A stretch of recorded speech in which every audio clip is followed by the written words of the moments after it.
Klinikamizda yangi qo'yilgan xizmatlardan biri bu ozonoterapiya. Ko'pchilik, ayniqsa homilador bo'lgan ayollar bu terapiya haqida ma'lumotga ega, chunki ko'p holatlarda homilador bo'lgan ayollarga vrachlar qon aylanish buzilishida bu muolajani taklif etishadi.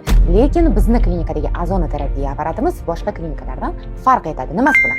Klinikamizga qo'yilgan ozonoterapiya uchun ishlatilgan maxsus apparat Germaniyada ishlab chiqarilgan va u faqatgina xonadagi havodan kislorodni emas, balki maxsus unga biriktirilgan tibbiy kislorod balondan, gaz balondan toza bo'lgan kislorodni tortib oladi, uni ozonga aylantirib yoki fizrastor, ya'ni dorivor suyuqlik tarkibiga yoki sizni qoningizga yuborilib terapiya o'tkaziladi. Terapiyani asosi nimadan tashkil topgan?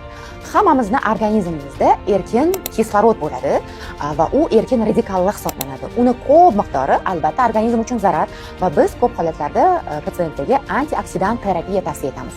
Lekin ma'lum bir miqdorda kislorodni erkin radikallarni bo'lishi organizmni xuddiki chiniqtiradi degandek tushuntirishni mumkin sizga. Ya'ni oz miqdorda erkin kislorodni bo'lishi, oksidativ terapiya qilinishi organizmning himoya funksiyalarini yaxshilaydi.